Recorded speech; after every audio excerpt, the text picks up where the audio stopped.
Hello, नमस्कार विद्यार्थी मित्रांनो. हा लेक्चर नंबर 3 राहील आपला. ठीक आहे. ह्या लेक्चर मध्ये आपण पाहणार आहेत की काही important terms relative to relay. ठीक आहे, रिलेशी रिलेटेड. पहिली गोष्ट, रिले काय असतो आपल्याला समजलं की एक डिव्हाइस आहे बाबा. ठीक आहे, काय आहे?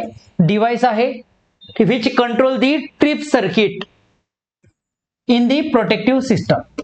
ठीक आहे, जो काय करतो आपल्या ट्रिप सिग्नलला, ठीक आहे, ट्रिप सर्किटला कमांड देत राहतो किंवा ट्रिप सर्किटला कंट्रोल करतो किंवा डिसाइड करतो बाबा की ट्रिप म्हणजे सर्किट ब्रेकर ट्रिप व्हायला पाहिजे की नाही व्हायला पाहिजे. ओके, सो तुम्ही म्हणू शकता की बाबा म्हणजे तो ब्रेन आहे आपल्या प्रोटेक्शन सिस्टमचा. ओके, ज्याला की आपण ऑलरेडी पाहिलंय. नेक्स्ट आहे trip circuit. Now trip circuit म्हणजे काय बघा. इट कंप्राइजेस, ठीक आहे, of trip coil, relay contacts आणि auxiliary switches. Okay, trip circuit मित्रांनो जसं की आपण ह्याच्या अगोदर सुद्धा दाखवलेलं आहे. सी बघा इथं ह्या इमेज मध्ये हा जो वरचा सर्किट आहे ना, ह्याला आपण म्हणू शकतो ट्रिप सर्किट. ठीक आहे, ट्रिप सर्किट. आता बघा इथं आपण डायग्राम मध्ये म्हणजे ट्रिप कॉइल किंवा ट्रिप सर्किट अशा पद्धतीने दाखवलं, पण हा मोर कॉम्प्लिकेटेड असतो थोडं, जरा अजून म्हणजे हे असतं. बऱ्याच ह्याच्यामध्ये तर आपण काय करतो बाबा, मोटर वगैरे सुद्धा युज करतो, स्टेपर मोटर वगैरे. ठीक आहे, म्हणजे त्याच्या थ्रू आपण काय करतो, सर्किट ब्रेकरला ओपन किंवा क्लोज करतो. म्हणजे तुम्हाला इथं कळतंय की काय होतं, रिले एक छोटासा डिव्हाइस असतो एवढाच मित्रांनो. ठीक आहे, रिलेला काय जातो बाबा, रिलेला सिग्नल जातो, रिले डिटेक्ट करतो. ठीक आहे, रिले डिटेक्ट केल्यानंतर तो काय करतो, पुढे सिग्नल पाठवतो ट्रिप कॉइलला.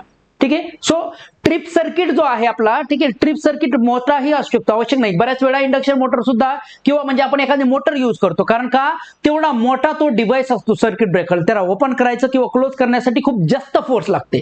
फक्त ह्या कॉइलने ते काम होणार नाही.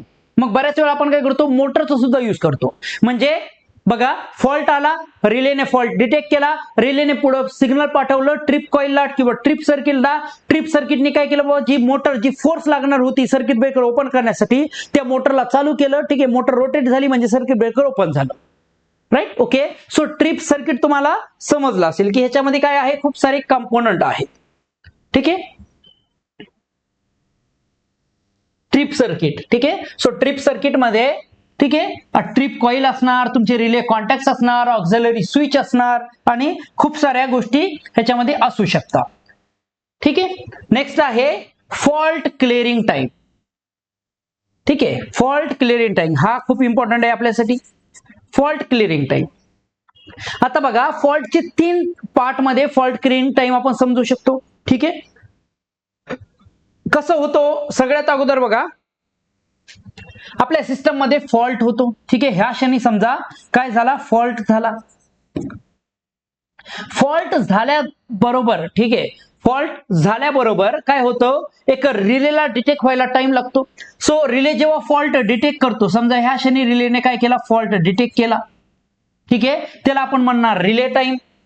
म्हणजे फॉल्ट जेव्हा झाला आणि रिलेने जेव्हा डिटेक्ट केला, ह्याच्यामध्ये एक थोडासा गॅप असतो. ठीक आहे, थोडासा गॅप म्हणजे काही मिली सेकंडचा. ओके, सो रिलेने फॉल्ट डिटेक्ट केला. ओके, रिले फॉल्ट डिटेक्ट केला म्हणजे ह्या क्षणी आपला रिलेने फॉल्ट डिटेक्ट केला. रिलेने फॉल्ट डिटेक्ट केला आणि पुढे पाठवला. ठीक आहे, पुढे पाठवल्यानंतर आपला सर्किट ब्रेकरला तो सिग्नल मिळाला. ठीक आहे, सर्किट ब्रेकर आपला ओपन झाला. सर्किट ब्रेकर आपला ओपन झाला आणि सर्किट ब्रेकर ओपन झाल्यानंतर, ठीक आहे, ओपन म्हणजे सर्किट ब्रेकर ओपन व्हायला लागला, पण तरी सुद्धा फॉल्ट क्लिअर होत नाही मित्रांनो. सर्किट ब्रेकर ओपन होत असताना त्याच्यामध्ये आग असते. ठीक आहे, तिथून सुद्धा करंट फ्लो होत राहतो. म्हणजे सर्किट ब्रेकर ओपन झाला आणि त्याच्यामध्ये जी आग लागलेली होती ती पूर्णपणे विझली किंवा क्वेंच झाली. ठीक आहे, आर्क क्वेंचिंग त्याला म्हटलं जातं. म्हणजे सर्किट ब्रेकरचे मोठे मोठे कॉन्टॅक्ट असतात मित्रांनो. समजा हा सर्किट ब्रेकरचे कॉन्टॅक्ट आहेत. ठीक आहे, हा कॉन्टॅक्ट आणि इकडं हा सर्किट ब्रेकरचा कॉन्टॅक्ट. सो हे सर्किट ब्रेकरचे कॉन्टॅक्ट ओपन होत आहे फॉर एक्झाम्पल. ठीक आहे, ओपन होत असताना सुद्धा हा जो मधला मीडियम आहे ना, इथं काय लागते माहितीये का, आग लागलेली राहते. ठीक आहे, इथं आणि ती आग लागली म्हणजे तिथून करंट अजूनही पास होतोय. सर्किट ब्रेकर ओपन झाले तरी सुद्धा करंट तर पास होत आहे, म्हणजे फॉल्ट अजूनही आहेच. म्हणजे सर्किट ब्रेकर पूर्णपणे ओपन झालं तरच फॉल्ट काय होतो, क्वेंच होतो. ठीक आहे, ओके, सो त्याला काय लागतो, वेळ लागतो. म्हणजे एक वेळ लागतो रिलेला फॉल्ट डिटेक्ट करण्यासाठी, एक वेळ लागतो सर्किट ब्रेकरला ओपन होण्यासाठी आणि काही वेळ लागतो आर्क क्वेंच होण्यासाठी. Arc quench. ओके, आणि हा पूर्ण टाइम जो आहे ह्याला म्हणलं जातं फॉल्ट क्लिअरिंग टाइम. ठीक आहे, एवढा पूर्ण टाइम जो आहे तो आहे फॉल्ट क्लिअरिंग टाइम. फॉल्ट, ठीक आहे, clearing time. So fault clearing टाइमची 3 पार्ट मध्ये फॉल्ट क्लिअर होतो. सगळ्यात अगोदर रिले काय करतो, फॉल्ट डिटेक्ट करतो. म्हणजे रिलेच्या ऑपरेशनला टाइम लागला, नंतर रिलेने डिटेक्ट केल्यानंतर तो ट्रिप सर्किटला पुढे पाठवतो. ठीक आहे, सर्किट ब्रेकर ओपन चालू व्हायला लागतो.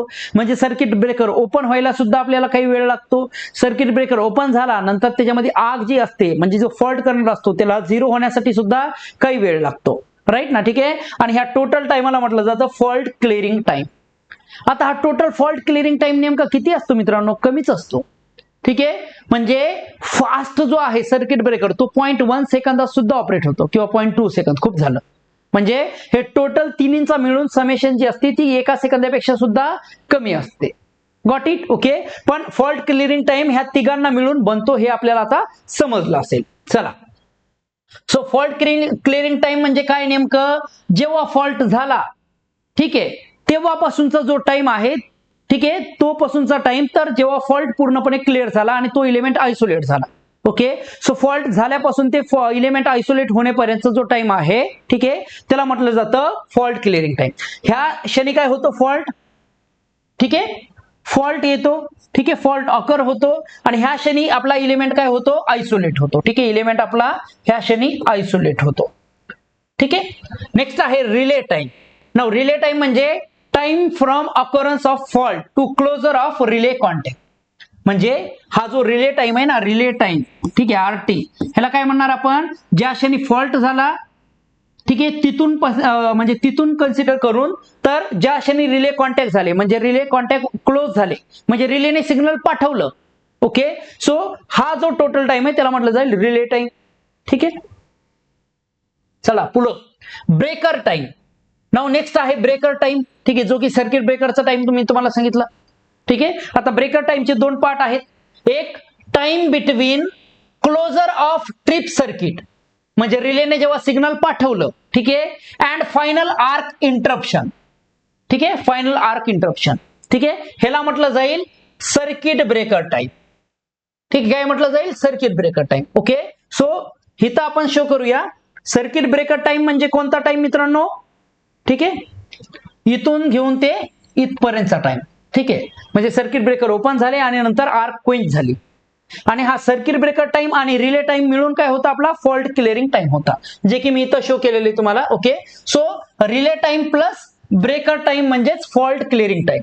Okay, so fault clearing time म्हणजे, ठीक आहे, time for relay plus time for circuit breaker.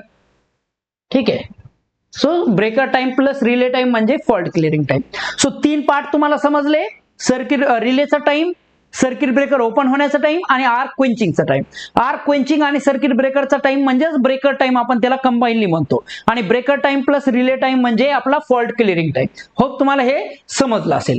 Next आहे पिकअप. न पिकअप किंवा पिकअप व्हॅल्यू बऱ्याच वेळा म्हटलं जातं किंवा सेट व्हॅल्यू. काय अर्थ होतो याचा pickup, when a relay operates we say relay has picked up. ठीक आहे, सो रिले पिकअप झाला म्हणजे तुम्ही एखाद्या सबस्टेशनवर काम वगैरे करायला गेले ना तर तिथं लँग्वेज यूज केली जाते, बाबा रिले पिकअप झाला. ठीक आहे, न रिले पिकअप झाला म्हणजे काय, रिलेने ऑपरेशन केलं, रिलेने सिग्नल पुढे पाठवलं. ठीक आहे, सो रिले पिकअप होणं म्हणतात त्याला. ठीक आहे, पिकअप म्हणजे when a relay operates we say relay has picked up. In other words the relay with normally open contact has closed its contact. ठीक आहे, म्हणजे दुसऱ्या भाषेत जर सांगायचं म्हटलं तर रिलेची जी म्हणजे कॉन्टॅक्ट ओपन होते ते आता काय झाले, क्लोज झाले. म्हणजे रिलेची जी कॉईल आहे ती एनर्जाइज झाली किंवा रिलेने काय केलं, बाबा पुढे सिग्नल पाठवलं. सो रिले पिकअप झाला म्हणजे रिलेने काय केलं, सिग्नल पुढे पाठवलं. कुणाला पुढे पाठवलं, आपल्या सर्किट ब्रेकरला सिग्नल पाठवलं. ठीक आहे, आणि तो कसा पाठवतो ते आपण ऑलरेडी पाहिलेलं आहे. ते रिले काय करतो, सीटीपीटीचं इनपुट घेतो. सीटीपीटीचं इनपुट जर ॲबनॉर्मल असेल तर रिले काय करतो, आपले कॉन्टॅक्ट क्लोज करतो. त्याच्यामुळे काय होते, ट्रिप कॉईल एनर्जाइज होते आणि त्याच्यामुळे आपला सर्किट ब्रेकर ओपन होतो. नेक्स्ट आहे reset or drop of. Now reset करणं म्हणजे काय बघा, समजा एकदा का आपला रिले पिकअप झाला, आता रिले पिकअप झाल्यानंतर रिलेला रिसेट करावं लागेल ना मित्रांनो. ठीक आहे, रिले पिकअप झाला तर म्हणजे रिले पिकअप झाला म्हणजे कॉन्टॅक्ट त्याचे क्लोज झाले. त्याची कॉईल क्लोज झाली आता रिलेची, राईट ना. सो रिलेची कॉईल क्लोज झाली तर आता त्याला ओपन करावं लागेल. ओपन झाला म्हणजे रिलेला रिसेट केला आपण, म्हणजे तयार केलं बाबा पुढच्या लढाईसाठी, पुढच्या फॉल्टसाठी. त्याला क्लोज कंडिशन मध्ये आपण ठेवतो का? नाही. एकदा का रिले काय झाला, पिकअप झाला तर कॉईल त्याची क्लोज होते, म्हणजे त्याचे कॉन्टॅक्ट क्लोज होऊन जातात. आता कॉन्टॅक्ट क्लोज झाले तर समजा ठीक आहे, आपण काय केलं बाबा, ज्या लाईनीमध्ये फॉल्ट होता ते लाईन आयसोलेट वगैरे केली, ठीक आहे, सगळ्या गोष्टी होऊन गेल्या. आता रिलेला काय करायचंय, पुन्हा तयार राहायचंय दुसऱ्या ऑपरेशनसाठी, राईट. तर रिलेला काय करावं लागतं, सेट करावं लागतं. ओके, सो त्याला म्हटलं जातं सेट, रिसेट किंवा ड्रॉप ऑफ. ठीक आहे, म्हणजे पुढच्या फॉल्टसाठी त्याला आपण काय करत आहोत, तयार करत आहोत. Okay, so the value of operating quantity at which relay normally opens. ठीक आहे, म्हणजे पुन्हा काय होतो, रिसेट होतो. ठीक आहे, open contact which were closed due to relay operation. ठीक आहे, वेन स्टार्ट ओपनिंग. ठीक आहे, म्हणजे याचा अर्थ असा आहे, ठीक आहे, की बाबा आता काय होतं, ज्या व्हॅल्यूला, ठीक आहे, ज्या व्हॅल्यूला म्हणजे काहीतरी करंटची व्हॅल्यू असेल, ठीक आहे ना, जसं मी तुम्हाला पिकअप व्हॅल्यू सांगितली आहे, की बाबा समजा आपण रिलेला देऊन ठेवलं होतं, ठीक आहे, पिकअप व्हॅल्यू, की बाबा 100 अँपियर समजा म्हणजे पिकअप व्हॅल्यू आहे. तर रिले काय करतो, 100 अँपियरच्या वर इनपुट मिळालं, रिले काय करतो, पिकअप करतो, म्हणजे ऑपरेट होऊन जातो. तसं जर रिसेट व्हॅल्यू असते, मध्येच डिस्टर्ब करण्यासाठी सॉरी, पण बघा विद्यार्थी मित्रांनो, जर तुम्हाला आमच्या शिक्षकांची शिकवणी आवडत असेल आणि आमच्या सोबत तुम्हाला संपूर्ण कोर्स कंटिन्यू करायचा असेल तर आताच डाउनलोड करून घ्या विनीत ट्युटोरियल ऍप्लिकेशन, जे play store were free of cost available आहे. आणि हो, आमची फ्री डेमो लेक्चर बघा आणि शिकवणी आवडत असेल तर कोर्स परचेस करून लागून जा अभ्यासाला. कारण आमचं फक्त एकच स्वप्न आहे, काय, की महाराष्ट्रातला प्रत्येक विद्यार्थी शिकला पाहिजे साध्या आणि सोप्या भाषेत. आणि आमच्या ऑनलाईन कोर्समध्ये तुम्हाला संपूर्ण सिलेबस प्रॉपर कॉन्सेप्च्युअली प्रत्येक ईच अँड एव्हरी कॉन्सेप्ट नुसार तुम्हाला शिकवला जाईल. फ्री रिव्हिजन क्रॅश कोर्स मिळेल, आमच्या थेरी नोट्स मिळेल, पीवायक्यूचं सोल्युशन मिळेल, सर्व सर्व सर्व तुम्हाला मिळेल एकदमच अफोर्डेबल कॉस्ट मध्ये. आत्ताच जा, ऍप्लिकेशनला डाउनलोड करा, फ्री डेमो लेक्चर बघा, शिकवणं आवडलं तरच कोर्स परचेस करा, नाही तर जाऊ द्या. आणि हो, जर तुम्हाला एक्स्ट्रा डिस्काउंट पाहिजे असेल तर आमचे हेल्पलाईन नंबर तुम्हाला दिलेले आहे, यावर तुम्ही व्हॉट्सअपला मेसेज करून एक्स्ट्रा डिस्काउंट सुद्धा मिळवू शकतात. चला तर आता आपल्या लेक्चरला कंटिन्यू करूया. ठीक आहे, आता करंट समजा वर गेला, नंतर पुन्हा काय करा, फॉल्ट तुम्ही म्हणजे आयसोलेट केला तर करंट पुन्हा काय येईल, खाली येईल. ओके, करंट खाली याला रिलेला लगेच कळतं की बाबा आता करंट खाली आलेला आहे, आता सिस्टम मध्ये फॉल्ट नाहीये. मग रिले काय करतो, स्वतःला पुन्हा तयार करण्यासाठी रिसेट करतो. मग रिसेट करण्यासाठी सुद्धा त्याला काहीतरी व्हॅल्यू द्यावं लागेल ना. मग रिसेटची व्हॅल्यू दिली, फॉर एक्झाम्पल आपण 90 अँपियर, किती दिली, 90 अँपियर. ओके, सो जसंच करंट 90 अँपियरच्या खाली होईल, रिले लगेच कळून जाईल की अरे आता आता सिस्टम मध्ये फॉल्ट नाहीये, आता मला पुन्हा काय राहायचंय, तयार राहायचं आहे. रिले काय करतो, आपले जे कॉन्टॅक्ट क्लोज केले होते त्याला आता ओपन करतो. म्हणजे 90 अँपियर करंट आला की कॉन्टॅक्ट काय करतो, ओपन करतो, म्हणजे स्वतःला रिसेट करतो. स्वतःला काय करतो, रिसेट करतो. ठीक आहे, म्हणजे आपल्या ओरिजिनल स्टेटला येतो, कमिंग टू ओरिजिनल स्टेट, म्हणजे दॅट इज ओपन. ठीक आहे, सो रिले काय करतो, जेव्हा फॉल्ट नसतो तेव्हा आपल्या ओरिजिनल स्टेटला येऊन जातो, म्हणजे तयार राहतो पुढच्या फॉल्टला आयडेंटिफाय करण्यासाठी. ठीक आहे, नेक्स्ट आहे drop off to pickup ratio, म्हणजे ठीक आहे, रिसेट व्हॅल्यूचा डिवायडेड बाय, ठीक आहे, सेट व्हॅल्यूचा किंवा पिकअप व्हॅल्यूचा रेशो, पिकअप व्हॅल्यूचा, ठीक आहे, divided by reset divided by pickup ratio असं आपण म्हणूया. मी तुम्हाला म्हटलं ना, समजा पिकअप करंट आपलं जर 100 असेल तर रिसेट करंट आपलं 90 किंवा 80 असतं, म्हणजे कमी असतं, बरोबर नाही. ओके, सो हा जो रेशो आहे ऑलवेज लेस दॅन काय असतो, 1. ठीक आहे, मोर दॅन म्हटलं drop of your pickup, since pickup value is greater than drop of value. ठीक आहे, लेस दॅन 1 असतो मित्रांनो. ठीक आहे, ह्याला तुम्ही असं समजा, किंवा म्हणजे ह्याचा मिनिंग तुम्ही असं समजा जस्ट की रिसेट व्हॅल्यू जी आहे, ठीक आहे, आपली, ठीक आहे, ती पिकअप व्हॅल्यू पेक्षा कमी असते. पिकअप व्हॅल्यू हमेशा जास्त असणार, कारण पिकअप व्हॅल्यू कशासाठी आहे, फॉल्टला क्लिअर करण्यासाठी. रिसेट व्हॅल्यू कशासाठी आहे, बघा पिकअपचा अर्थ तुम्हाला कळला ना, की फॉल्टच्या केसमध्ये त्याला काय करायचं, क्लोज करायचं, म्हणजे ऑपरेट करायचं आहे, ती आहे आपली पिकअप व्हॅल्यू. आणि रिसेट व्हॅल्यू म्हणजे नॉर्मल किंवा फॉल्ट आपला क्लिअर झाला, आता आपल्याला काय करायचंय, रिसेट करायचं आहे आपल्या रिलेला. ठीक आहे, तो त्याची जी व्हॅल्यू असते ती थोडी कमी असते, म्हणजे पिकअप व्हॅल्यू 100 असेल, रिसेट व्हॅल्यू 80 किंवा 90 कमी असते. ओके, सो ठीक आहे, हे तुम्ही ह्याच्यावरून समजून घ्या. ठीक आहे, की रिसेट हमेशा पिकअप पेक्षा काय असतो, कमी असतो. Got it. ओके, हे गोष्ट आपल्याला जनरली एक्झाम मध्ये विचारलं जात नाही खूप जास्त. ठीक आहे, पण आपल्याला माहित पाहिजे, आपण प्रोटेक्शन शिकत आहोत ना, तर आपल्याला माहित पाहिजे रिले व्हॅल्यू काय असतं, पिकअप काय असतं, ठीक आहे, फॉल्ट क्लिअरिंग टाइम काय असतो, रिले टाइम काय असतो, सर्किट ब्रेकर टाइम काय असतो, ह्या सगळ्या गोष्टी आपल्याला माहित पाहिजे. जर हुकून चुकून आपल्याला विचारलं तर आपल्याला यायला पाहिजे. नाव नेक्स्ट आहे normal and abnormal condition. Now ह्याच्यावर क्वेश्चन कसा येतो बघा. Define normal and abnormal condition in electrical power system, 2 मार्काचा question. State any 4 abnormal condition in power system, पुन्हा 2 मार्काचा क्वेश्चन. आता ॲबनॉर्मल आणि नॉर्मल कंडिशन म्हणजे आपल्याला कळून गेलं. नॉर्मल कंडिशन म्हणजे सगळ्या गोष्टी नॉर्मल आहे, ॲबनॉर्मल म्हणजे फॉल्ट झालाय सिस्टम मध्ये, सरळ सरळ. किंवा जे आपले इलेक्ट्रिकल पॅरामीटर आहे त्याची काय झाली, आता ते लिमिटमध्ये राहिलेले नाही, ते आउट ऑफ लिमिट गेलेले आहे. ओके, सो क्वेश्चन आपल्याला येतो की बाबा डिफाईन करा मग ही नॉर्मल कंडिशन काय, ॲबनॉर्मल कंडिशन काय. तुम्ही सांगणार नॉर्मल कंडिशन म्हणजे जे तुमचे इलेक्ट्रिकल पॅरामीटर आहेत, करंट असो, व्होल्टेज असो, फ्रिक्वेन्सी असो, पॉवर असो, ठीक आहे, पॉवर फॅक्टर असो, ह्या सगळ्या गोष्टी विदिन लिमिट आहे. ॲबनॉर्मल कंडिशन म्हणजे ह्याच्यापैकी एखादी गोष्ट काय गेली, ॲबनॉर्मल झाली किंवा विदिन आउट ऑफ लिमिट झाली. आणि ही कधी होते, जेव्हा फॉल्ट आला सिस्टम मध्ये. फॉल्ट कधी येतो तर बघा सगळ्या गोष्टी आपण लिहिलेल्या आहेत तिथं. आता बघा समजा फॉल्टी केसमध्ये काय होता, जे पॅरामीटर आहे आपले, ठीक आहे, ॲबनॉर्मल कंडिशन मध्ये ते काय होता, ॲबनॉर्मल होऊन जाता. जसं की समजा स्पीड ऑफ अल्टरनेटर आहे, आपल्या जनरेटरची स्पीड आहे, आपल्याला माहित आहे जी आपली फ्रिक्वेन्सी आहे सिस्टमची, ठीक आहे, फ्रिक्वेन्सी ती जनरेटरच्या स्पीड सोबत रिलेटेड असते मित्रांनो. फ्रिक्वेन्सी असते 120 सॉरी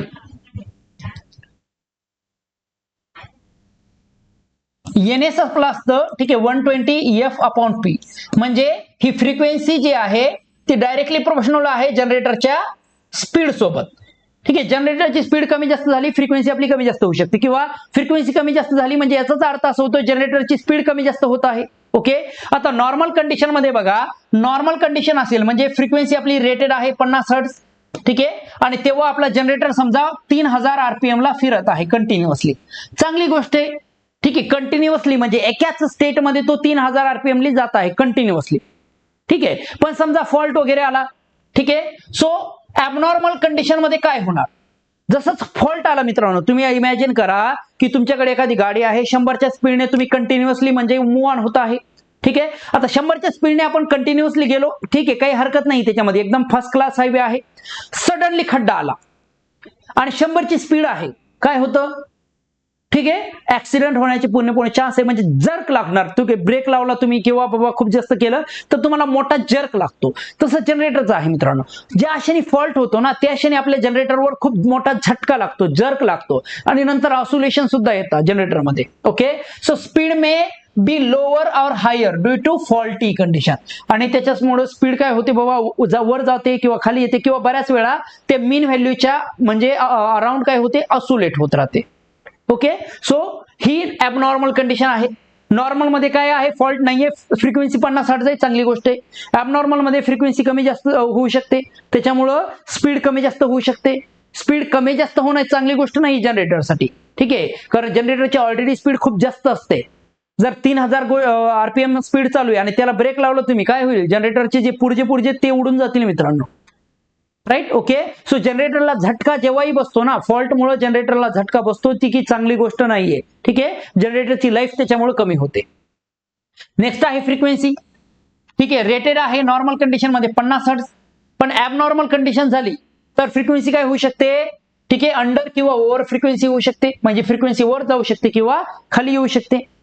आता फ्रिक्वेन्सी वर गेली खाली गेली तर मग हे जनरेटरला धक्का बसतो. मी तुम्हाला जसं सांगितलं किंवा जनरेटरला काय होतो, प्रॉब्लेम होतो. ठीक आहे, फ्रिक्वेन्सी कॉन्स्टंटच राहिली पाहिजे जनरेटरच्या चांगल्या ऑपरेशनसाठी. जर फ्रिक्वेन्सी खाली वर गेली तर जनरेटरला प्रॉब्लेम येतो, आणि जनरेटरला प्रॉब्लेम आला म्हणजे जनरेटर ट्रिप होऊ शकता. जर जनरेटर ट्रिप झाला, समजा 1 जनरेटर 2 जनरेटर 4 जनरेटर ट्रिप झाले तर पूर्ण ग्रीड काय होऊ शकते, कोलॅप्स होऊ शकते. नेक्स्ट आहे 3 फेज व्होल्टेज. ह्याच्यावर काय परिणाम होतो ॲबनॉर्मल कंडिशनचा. नॉर्मल कंडिशन मध्ये 3 फेज व्होल्टेज आपले काय राहतात, ठीक आहे, इक्वल मॅग्निट्यूड मध्ये असतात आणि त्यांचं फेज डिफरन्स 120 डिग्रीचा असतो. ठीक आहे, RYB फेज असता, equal magnitude 120 degree phase difference. Normal condition मध्ये हे होतं. जर ॲबनॉर्मल कंडिशन झाली, फॉल्ट वगैरे झाली तर काय होतं बाबा, त्यांचा मॅग्निट्यूड सुद्धा अनइक्वल होऊन जातं, म्हणजे तिन्ही व्होल्टेज आपले सेम राहत नाही, आणि त्यांचा फेज अँगल सुद्धा म्हणजे काय होऊन जातो, चेंज होऊन जातो, जे की पुन्हा चांगली गोष्ट नाहीये. ओके, नेक्स्ट आहे व्होल्टेज ड्रॉप इन लाईन. समजा नॉर्मल कंडिशन असेल तर व्होल्टेज ड्रॉप जो असतो तो एकदम बँड म्हणजे लिमिट मध्ये असतो, ठीक आहे, रेंज मध्ये असतो, विदिन बँड लिमिट असतो. ठीक आहे, काही फरक पडत नाही, आणि तिन्ही लाईनीमध्ये ठीक आहे व्होल्टेज ड्रॉप सेमच असतो. त्याच्यामुळे काही फरक पडत नाही. पण जेव्हा व्होल्टेज म्हणजे फॉल्ट येतो तेव्हा एका लाईनमध्ये फॉल्ट झाला, त्या लाईनमध्ये करंट खूप जास्त असणार, त्या लाईनमध्ये व्होल्टेज ड्रॉप जास्त असणार. म्हणजे काय होऊन जातं, व्होल्टेज ड्रॉप अनइक्वल होऊन जातो तिन्ही फेजमध्ये जर फॉल्ट आला तर, आणि खूप जास्त व्होल्टेज ड्रॉप होतो, हेवी अनबॅलन्स होऊन जातो, जी रिसिव्हिंग एंड आहे तिकडे व्होल्टेज खूप कमी होऊन जाता. ओके, सो हे सगळे प्रॉब्लेम्स येतात. नेक्स्ट आहे पॉवर फ्लो. नॉर्मल कंडिशन असेल तर पॉवर फ्लो काय राहतो, फ्रॉम अल्टरनेटर टू लोड जातो, म्हणजे फॉरवर्ड कंडिशन मध्ये जात राहतो. ठीक आहे, की बाबा कुठंतरी एका ठिकाणी जनरेटर आहे आपला, ठीक आहे, हा जनरेटर आहे, पॉवर जनरेट करतो. नंतर ही ट्रान्समिशन लाईन आहे, पॉवर पुढे जाते, आणि इकडे समजा आपला लोड आहे, ह्या लोडला पॉवर जात राहते कंटिन्युअसली स्ट्रेट फॉरवर्ड डायरेक्शन मध्ये. पण समजा फॉल्ट आला कुठंतरी, ठीक आहे, इकडे फॉल्ट झाला काहीतरी, आता पॉवर त्या लोडकडे थोडी जाते, पॉवर पूर्ण काय होते, जमिनीमध्ये डंप होते. ओके, म्हणजे reverse power may flow due to motoring action of the alternator. Okay, power किंवा लोड कडून सुद्धा, लोड मध्ये समजा जनरेटर हे असेल, मोटर वगैरे, ठीक आहे, म्हणजे मोटर म्हणजे सिंक्रोनस मोटर असेल किंवा कोणती असेल, तर पॉवर असा रिव्हर्स फ्लो होऊ शकतो. ठीक आहे, लोड कडून इकडे पॉवर फ्लो होऊ शकतो. ठीक आहे, सो नॉर्मल कंडिशन मध्ये पॉवर जनरेटर कडून मोटर कडेच असतो हमेशा. पण समजा फॉल्ट झाला तर फॉल्टच्या केसमध्ये लोड सुद्धा फॉल्टला करंट देतो, म्हणजे पॉवर इकून सुद्धा इकडे येते आणि इकून सुद्धा येते, आणि दोन्ही पॉवर कुठे जातात, जमिनीमध्ये जातात अशा. ठीक आहे, सो पॉवर फ्लो रिव्हर्स होऊ शकतो. करंट मॅग्निट्यूड नॉर्मल कंडिशन मध्ये नॉर्मलच असतं ऑब्व्हियसली आपल्याला माहिती आहे, पण फॉल्टच्या केसमध्ये करंट मॅग्निट्यूड काय होतो, व्हेरी हाय, खूप जास्त फ्लो होतो. ठीक आहे, आणि तो करंट कुठे जातो, लाईन टू ग्राउंड. ठीक आहे, ग्राउंड मध्ये जातो, खाली जातो. ठीक आहे, शॉर्ट सर्किट फॉल्ट ह्याला आपण म्हणतो. गॉट इट मित्रांनो. ओके, सो आपल्याला कळतं की बाबा नॉर्मल आणि ॲबनॉर्मल कंडिशन मध्ये काय फरक आहे. नॉर्मल कंडिशन मध्ये सगळ्या गोष्टी सेम, ऑल इलेक्ट्रिकल पॅरामीटर आणि ऑल इलेक्ट्रिकल जे काही कन्सेप्ट आहे आपल्या, की जनरेटरची स्पीड असो, फ्रिक्वेन्सी असो, ठीक आहे, आपले व्होल्टेज बॅलन्सिंग असो, आपलं व्होल्टेज नॉर्मल व्होल्टेज असो, ठीक आहे, व्होल्टेज ड्रॉप असो, ठीक आहे, पॉवर फ्लो असो, ह्या सगळ्या गोष्टी खूप व्यवस्थितपणे चालतात. पण जर ॲबनॉर्मल कंडिशन आली किंवा फॉल्ट आला तर मग हे सगळे पॅरामीटर काय होऊन जातात आपल्या जागेवरून, ठीक आहे बाबा, म्हणजे डिस्प्लेस होऊन जातात. फ्रिक्वेन्सी असो, जनरेटरची स्पीड असो, व्होल्टेज ड्रॉप असो, व्होल्टेज बॅलन्सिंग असो, सगळ्या गोष्टी काय होतात बाबा, डिस्टर्ब होऊन जातात. राईट, ठीक आहे. चला पुढं अजून ह्याचे परिणाम काय काय होतात फॉल्टचे किंवा ॲबनॉर्मल कंडिशनचे, तर आपण ऑलरेडी ह्याच्या अगोदर सुद्धा पाहिले आहे की बाबा एक तर काय होतं, ओव्हर करंट कंडिशन होऊन जाते. म्हणजे फॉल्ट आला ॲबनॉर्मल कंडिशन मध्ये काय होते, ओव्हर करंट होते. म्हणजे व्हेन फॉल्ट अकर्स, करंट आपला काय होऊन जातो, खूप जास्त एक्साइट होतो, खूप जास्त म्हणजे फ्लो होतो, आणि त्या करंटमुळे काय होतं, ओव्हरलोडिंग होते, शॉर्ट सर्किट होते, मोटर म्हणजे आपली, ठीक आहे, मोटर स्टार्टिंग सोडा, ठीक आहे, फॉल्ट होऊन जातो. ठीक आहे, हाय करंट फ्लो होतो, मोटर आपली डॅमेज किंवा आपले इक्विपमेंट डॅमेज होऊ शकतात. ओके, आता तुम्ही कधी विचार केलाय का तुम्ही असा की बाबा फॉल्टच्या केसमध्ये नेमकं करंट का बरं जास्त फ्लो होत असेल, ठीक आहे, काय कारण आहे त्याचं. तर बघा, तुम्हाला एक सिंपल सर्किट्सने सांगतो मित्रांनो. बघा, ठीक आहे, एक सिंगल लाईन डायग्राम ड्रॉ केली मी. हा समजा जनरेटर आहे, ही आपली ट्रान्समिशन लाईन आहे, इथं आपला लोड आहे. ह्याचा अर्थ काय होतो, ह्याला जर सर्किट मध्ये तुम्ही काढलं तर समजा हा आपला सोर्स आहे, ठीक आहे, इथं आहे आपला मोटरचं, ठीक आहे, रेजिस्टन्स मोटरचं रिॲक्टन्स, इथं आहे लोडचं रेजिस्टन्स, रोडचं रिॲक्टन्स. ओके, आता नॉर्मल कंडिशन मध्ये समजा हा ZL आहे, ठीक आहे, हा आहे आपला लाईनचा, ठीक आहे, Z, आणि हा आपला आहे voltage V. So normal condition मध्ये आपला जो करंट राहणार ओहम्स लॉ नुसार, तो करंट किती असणार, V डिवायडेड बाय ट्रान्समिशन लाईनचं जे इम्पिडन्स आहे Z प्लस, ठीक आहे, आपल्या लोडचं जे इम्पिडन्स आहे ZL. राईट, ओके, म्हणजे इम्पिडन्स ओव्हरऑल जास्त असतो, करंट लिमिट मध्ये असतो. आता फॉल्ट झाला कुठंतरी, ठीक आहे, फॉल्ट झाला, मग समजा अर्ध्या लाईन मध्येच कुठंतरी फॉल्ट झाला इथं, ठीक आहे, अर्ध्या लाईन मध्ये कुठंतरी फॉल्ट झाला. ओके, सो आता काय होणार, आपल्या ट्रान्समिशनचा लाईनचा इम्पिडन्स सुद्धा कमी होणार. ठीक आहे, व्होल्टेज तर आपला सेम राहतो, पण बघा इथं जर फॉल्ट झाला तर इथून पुढचं जे इम्पिडन्स आहे ते काय कमी येणार का नाही. ठीक आहे, करंट इकडून इकडे जात आहे, म्हणजे जे टोटल इम्पिडन्स आहे ते काय असतं, खूप कमी असतं. ZF त्याला म्हणूया. टोटल इम्पिडन्स फॉल्टच्या केसमध्ये काय राहतं, कमी होतं. जर इम्पिडन्स कमी असेल तर फॉल्ट करंट काय होणार, वाढणार की कमी होणार, वाढणार. ओके, सो फॉल्ट झाला म्हणजे त्याचं इम्पिडन्स कमी झालं. ठीक आहे, इम्पिडन्स कमी झाला म्हणजे करंट आपला काय झाला, वाढला, करंट आपला वाढतो. ठीक आहे, चला पुढं. ओके, एक तर आपल्याला कळतं करंट वाढतं, दुसरं काय होते ओव्हर व्होल्टेज किंवा अंडर व्होल्टेज कंडिशन होते. ठीक आहे, ही सुद्धा ऍबनॉर्मल कंडिशन आहे. बघा आपण काय डिस्कस करत आहोत, नॉर्मल आणि ऍबनॉर्मल कंडिशन. आता व्होल्टेज कमी होणं ही सुद्धा ऍबनॉर्मल आहे, व्होल्टेज जास्त होणं ही सुद्धा ऍबनॉर्मल आहे. ओके, सो समजा ओव्हर करंट कंडिशन झाली. ओव्हर करंट कंडिशन दोन गोष्टीमुळे होऊ शकते. ठीक आहे, ओके, म्हणजे ओव्हरलोड झाला म्हणजे फॉल्ट झाला. ठीक आहे, शॉर्ट सर्किट झालं, मोटर ओव्हरलोड झाली, किंवा बऱ्याच वेळा मोटर स्टार्टिंग जे आहे त्याच्यामुळे सुद्धा ओव्हरलोड कंडिशन होते मित्रांनो. ठीक आहे, किंवा करंट खूप जास्त फ्लो होतो, किंवा फॉल्टच्या केसमध्ये सुद्धा होतो, जी की काय आहे ऍबनॉर्मल कंडिशन आहे. ओके, सो जास्त करंट फ्लो होणं सिस्टम मध्ये काय आहे ऍबनॉर्मल कंडिशन आहे. दुसरं ओव्हर व्होल्टेज होणं किंवा अंडर व्होल्टेज होणं हे सुद्धा ऍबनॉर्मल कंडिशन आहे. दोन्ही कंडिशन मी वेगवेगळ्या तुम्हाला एक्सप्लेन केलेत. ओव्हर व्होल्टेज झालं सिस्टम मध्ये तर काय आहे, ठीक आहे, चांगली गोष्ट आहे का नाही, ऍबनॉर्मल कंडिशन आहे. आता ओव्हर व्होल्टेज का होतो त्याची खूप सारे कारण आहे मित्रांनो. ठीक आहे, over voltage rise above safe limit, म्हणजे 400 किलो व्होल्टची लाईन आहे त्याच्यामध्ये तुमचं व्होल्टेज होत आहे 500-600 केव्ही, म्हणजे ऍबनॉर्मॅलिटी आहे. आता हे व्होल्टेज का बरं राईज होत असेल सडनली, त्याच्या मागचे काही काही कारण आहेत. ठीक आहे, व्होल्टेज राईज होण्याचं मागचं एक कारण आहे लाइटिंगमुळे होऊ शकतो. का बरं लाइटिंगमुळे होऊ शकतो मित्रांनो, बघा लाइटिंग म्हणजे काय आहे, स्टॅटिक चार्ज आहे. स्टॅटिक काय आहे, चार्ज आहे. चार्ज जर एखाद्या गोष्टीवर पडला, ठीक आहे, वीज पडली किंवा चार्ज पडला तर त्याच्यामुळे काय होतं बाबा, ठीक आहे, चार्ज आला म्हणजे व्होल्टेज आलं ना डायरेक्टली, आणि व्होल्टेज आलं म्हणजे जे अगोदरचं व्होल्टेज होतं त्याच्यामध्ये ऍडिशन झालं. अगोदर 400 होतं, आता 50 आलं, 450 होऊन जाईल, म्हणजे व्होल्टेजचं ऍडिशन होतं, व्होल्टेज आपला वाढून जातो. सडन लोड रिजेक्शन झालं समजा. ठीक आहे, सडनली लोडचे म्हणजे बऱ्याच वेळा काय होतं माहितीये का, खूप साऱ्या ट्रान्समिशन लाईन असतात त्याच्यावरचं लोड कमी झालं. लोड कमी झालं तर व्होल्टेज लगेच वाढतो मित्रांनो. आपल्या घरातली किंवा शेतातली मोटर तुम्ही बंद केली सडनली तर लाईट लगेच काय होते, फुल होऊन जाते. का बरं, का असं होतं, कारण बघा तो जो लोड होता त्याच्यामुळे काय होत होतं, व्होल्टेज ड्रॉप होत होतं. एखादी ट्रान्समिशन लाईन आहे बघा, एखादी ट्रान्समिशन लाईन आहे मित्रांनो, ठीक आहे, इथून इकडं. ओके, ह्याच्यामध्ये जो व्होल्टेज ड्रॉप आहे तो काय असतो, आय इंटू ह्या लाईनचं जे इम्पिडन्स असणार, ठीक आहे, into Z, I into Z.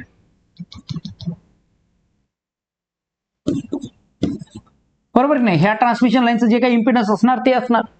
आता मला सांगा, लोड जर कमी झालं, ठीक आहे, लोड आपला रिजेक्ट झाला, लोड कमी झाला, करंट आपला काय होतो, कमी होतो. करंट कमी झाला तर व्होल्टेज ड्रॉप काय होतो, कमी होतो. आणि व्होल्टेज ड्रॉप कमी झाला म्हणजे काय होणार, ठीक आहे, व्होल्टेज ड्रॉप कमी झाला म्हणजे काय, समजा अगोदर काय करत होते तुम्ही, इकडे होतं 420 व्होल्ट, व्होल्टेज ड्रॉप होतं 20, व्होल्टेज ड्रॉप किती होता 20, म्हणजे ह्या पॉइंटला किती मिळत होता व्होल्टेज 400. आता व्होल्टेज ड्रॉप जर सडनली कमी झाला म्हणजे अगोदर 20 व्होल्टेज ड्रॉप होत होता, आता समजा म्हणजे 5च व्होल्टेज होत आहे, तर म्हणजे 420चा आता इथं मिळणार 415, राईट ना, फक्त 5 व्होल्टेज ड्रॉप होतोय, म्हणजे व्होल्टेज काय होतो सडनली राईज झाला. ठीक आहे, सो सडन लोड रिजेक्शन मुळे सुद्धा राईज होतो. स्विचिंग सर्जेस मुळे सुद्धा राईज होतो मित्रांनो. ना स्विचिंग सर्जेसचा अर्थ काय होतो, स्विचिंग सर्जेसचा अर्थ होतो की बाबा एक मोठा लोड तुम्ही इन केला, आउट केला, ठीक आहे, राईट, किंवा ट्रान्समिशन लाईन सडनली लोड केली, ओव्हरलोड केली, म्हणजे स्विच केलं. बऱ्याच वेळास काय होतं, स्विचिंग येतात.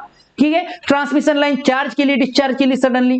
ओके, तर ह्याला म्हटलं जातं स्विचिंग, म्हणजे इन करणं, आउट करणं. मग ते लोड इन करा, आउट करा, ट्रान्समिशन लाईन इन करा, आउट करा, किंवा जनरेटर इन करा, आउट करा, ह्याच्यामुळे सुद्धा काय येतात, स्विचिंग सर्जेस येतात. आता ह्याला समजणं थोडं डिफिकल्ट आहे, त्याच्यामुळे खूप जास्त कॉम्प्लिकेशन मध्ये जात नाही. जस्ट तुम्ही एवढं ध्यानात ठेवा, स्विचिंग मुळे सुद्धा व्होल्टेज काय होता, कमी जास्त होता. नेक्स्ट आहे इफेक्ट.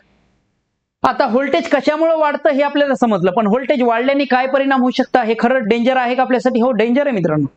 बऱ्याच वेळा काय व्हायचं माहितीये का, लहानपणी आमच्या गावात म्हणजे लाईट नसायची आणि सडनली लाईट यायची, आणि एवढं जास्त व्होल्टेज असायचं की गावात फटाफट फटाफट फटाफट सगळीकडे बल्ब फुटून जायचे. असं सुद्धा व्हायचं. का बरं? कारण त्या बल्बची कॅपॅसिटी आहे समजा, म्हणजे समजा 230 व्होल्टची, पण तिथं आलं 250, 260 किंवा 280 व्होल्ट. खूप जास्त व्होल्टेज आलं तर बल्ब फुटून जायचे. ठीक आहे, आता सध्या नाही होत कारण कॅपॅसिटी वाढलेली, पण पूर्वी असं व्हायचं बऱ्याच वेळा, राईट ना. ओके, सो ह्याच्यामुळे काय होऊ शकतं बाबा, इक्विपमेंट डॅमेज होऊ शकता, किंवा इन्सुलेशन फेल होऊ शकता. इन्सुलेशन फेल म्हणजे, ठीक आहे बघा, इन्सुलेशनची जी कॅपॅसिटी असते ना ती व्होल्टेजची रिलेटेड असते. आता एखाद्या इक्विपमेंटला तुम्ही व्होल्टेज लावलंय, कन्सिडर करून की बाबा व्होल्टेज राहील फॉर एक्झाम्पल 400 केव्ही, तर तुम्ही इन्सुलेशन लावलं 400 केव्ही, ट्रान्समिशन लाईनचे जे इन्सुलेटर वगैरे असतात, सडनली समजा 600 केव्ही व्होल्टेज आलं, तर जे इन्सुलेशन आहे ते काय होऊन जातील, जळून जातील. इन्सुलेटर्स तुमचं झालं किंवा वायरिंगचं इन्सुलेशन झालं, तुमच्या केबलचे इन्सुलेशन झालं, ओके, ते काय होऊन जाईल, जळून जाईल. बरोबर की नाही? ओके. सो हमेशा ध्यानात ठेवा, व्होल्टेज वाढल्याने सगळ्यात मोठा प्रॉब्लेम सगळीकडे होतो तो म्हणजे इन्सुलेशनवर स्ट्रेस येतो आणि इन्सुलेशन आपलं जळू शकतं. मग ते इन्सुलेशन कोणतंही असो, तुमच्या ट्रान्समिशन लाईनचे इन्सुलेटर्स असो, तुमच्या केबलच्या वरचं जे रबराचं हे असतं ना मित्रांनो ते असो, कोणतं इन्सुलेशन असो, त्याला काय होतं, डॅमेज होतं किंवा इन्सुलेशन आपला फेल होऊ शकते आणि त्याच्यामुळे आग लागू शकते. Got it? नंतर अजून काय आहे ॲबनॉर्मल कंडिशन मध्ये, समजा अंडर व्होल्टेज झालं, ठीक आहे, हे सुद्धा ॲबनॉर्मल कंडिशन आहे. म्हणजे रेटेड व्होल्टेज समजा आपला 400 केबी, किती आहे, 400 केबी, आणि अंडर व्होल्टेज झालं, ऍक्च्युअल व्होल्टेज झालं तुमचं समजा 350 किंवा 320 केबी. आता हा व्होल्टेज खूप कमी झाला की नाही झाला, खूप कमी झाला. जर 320 केबी व्होल्टेज गेलं म्हणजे एकदमच व्होल्टेज कमी झालं, ठीक आहे, 20-30% व्होल्टेज कमी झालं समजा फॉर एक्झाम्पल. ह्याच्यामुळे काय होईल बघा, voltage falls below normal level. त्याच्यामुळे काय होऊ शकतो, बरं व्होल्टेज फॉल का बरं होणार, सगळ्यात अगोदर नॉर्मल लेवल पेक्षा कमी का जाणार, ह्याचे कारण असू शकतं की बाबा हेवी लोडिंग होत आहे, खूप जास्त हेवी लोड आहे.